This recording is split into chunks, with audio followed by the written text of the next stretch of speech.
Video sales letters, they convert higher. People buy from people they like. So if you like someone, you're more inclined to buy their product. Whereas someone who you might not like, you might not buy a product from them. I spotted that one, good one. And then you also need to know your avatar as well. So that's really, really key. I like to think about who my avatar is, who it is that I'm trying to sell to. I'll float out of my mind, I'll float down into their mind, I'll imagine what it is that they are thinking, what's frustrating them, what are the issues that are, what's stopping them from watching my video. Because I know time is limited, everybody's email box is getting pounded with different offers and attention-grabbing things. So what is it that would attract me being that person? And then I speak those words. I suppose this builds on what Ben was talking about, that 3-act structure. Hook, story and sell is the way that I'll do my sales letters, and it's the same thing Ben was talking about. I'll go through what they are, I think. Yeah, I'll go through what the different areas are. So the first one is you hook them. And you do it in the most brutal fashion you can.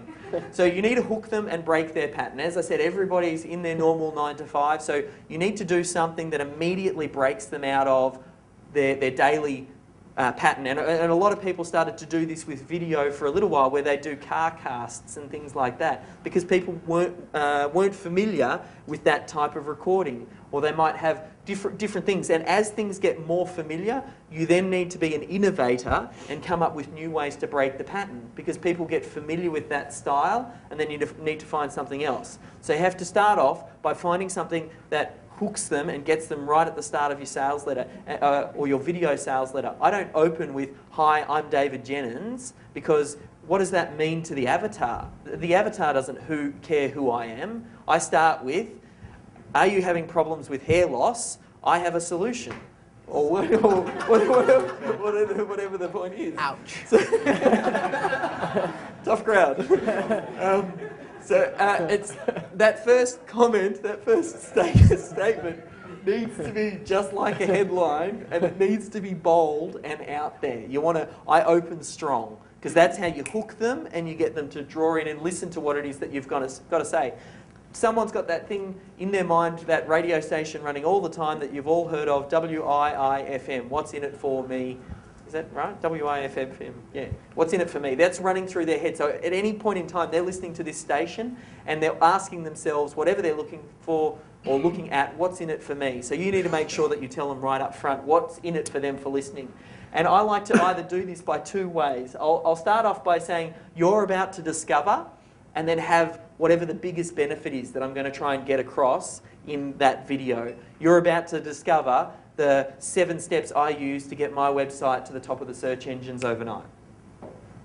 Or the other thing that I like to do is call out their biggest concern, which might be, are you worried that your competition is stealing all of your clients because they've got position number 1 and you've got position number 2?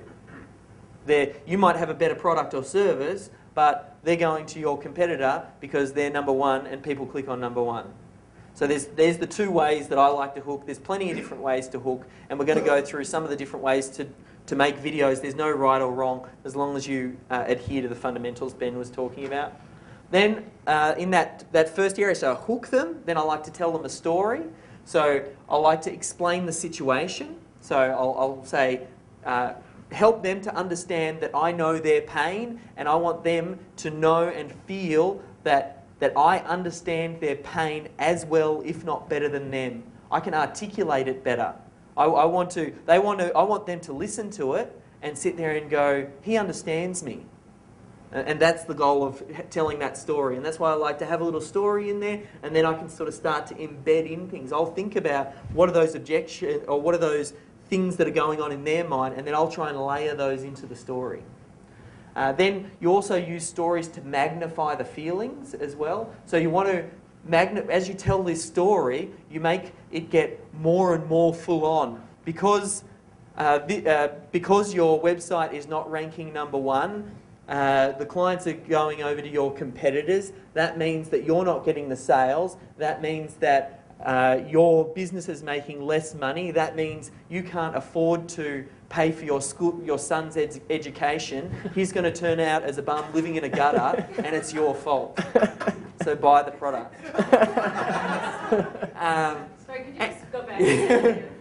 And you need to do it. What I'm teaching you here as well, you need to come from a place of integrity. You can use this stuff to manipulate people, but I know we've got a good group of people, and the people who listen to this know that they need to use it in a good way, because if you do something bad, it'll get documented, it'll be out there forever, and you will have destroyed any credibility that you have. So use all of this stuff with integrity.